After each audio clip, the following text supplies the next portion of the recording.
ഞാൻ അറിഞ്ഞില്ല മഞ്ഞപ്പിത്തമാണെന്ന്. പിന്നെ ആരും എന്നെ അറിയിച്ചില്ല. അപ്പോൾ കൊണ്ടുവരുമെന്ന് പറഞ്ഞിട്ടാണ് എന്നെ മെഡിക്കൽ കോളേജിൽ നിന്ന് മെഡിസിറ്റിയിലായിരുന്നു, അവിടെ നിന്ന് പിന്നെ മെഡിക്കൽ കോളേജിൽ കൊണ്ടുപോയി. പിന്നെ എൻ്റെ അടുത്ത് പറഞ്ഞ് സുഖമായി വീട്ടിൽ കൊണ്ടുവരികയാണെന്ന് പറഞ്ഞ് എന്നെ ഒരു വണ്ടിയെ ഇവിടെ കൊണ്ടുവന്നു. ഞാൻ അറിഞ്ഞില്ല. പിന്നെ അറിയുന്ന എൻ്റെ ഇവിടെ വന്നപ്പം ആളെല്ലാം കൂടി നിൽക്കുന്നു. എൻ്റെ കുഞ്ഞാൻ കാര്യം എനിക്ക് പറയാൻ വയ്യ.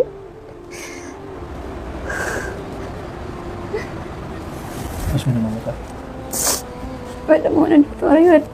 ഞാൻ പറഞ്ഞു മക്കളെ ഉമ്മ മരിച്ചു, ഉമ്മ മരിക്കത്തില്ല, ഉമ്മ മരിച്ചാൽ ഞാൻ പെട്ടെന്ന് പോയി ഉമ്മ മരിക്കുമോ? എനിക്ക് എൻ്റെ ഉമ്മ ഇല്ലെങ്കിൽ എൻ്റെ ലോകത്ത് ആരുമില്ല.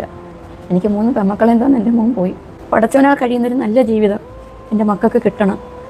അതിൻ്റെ പേരിലാണ് ഞാൻ ഇതിൻ്റെ മുമ്പിൽ വന്നതില്ലെങ്കിൽ ഞാൻ വരത്തില്ല. അസ്സലാമു അലൈക്കും. ഞാൻ കൊല്ലം കോർപ്പറേഷൻ കൗൺസിലറായിരുന്നു, ചെയർപേഴ്സണായിരുന്നു. എൻ്റെ പേര് മാജിദ വഹാബ് എന്നാണ്. ഞാൻ 2000 മത്സരിക്കുമ്പോൾ ഉള്ള ഒരു ഡിവിഷനാണ് ഇവിടെയുള്ള കയ്യാലിക്ക ഡിവിഷനാണ്. അതായത് കൊല്ലം കോർപ്പറേഷൻ്റെ 35ാമത്തെ ഡിവിഷനാണിത്. എനിക്ക് പറയാനുള്ളതെന്ന് വെച്ചാൽ ഏതാണ്ട് 25 വർഷക്കാലം കൊണ്ട് അറിയാവുന്ന ഒരു കുടുംബമാണ് ഈ കുടുംബം. ഞാനിവിടെ കൗൺസിലറായിട്ട് വരുന്ന ആ ഒരു അവസരത്തിൽ ഇവിടുത്തെ ഗൃഹനാഥൻ എന്ന് പറയുന്ന മുനീർ, അദ്ദേഹം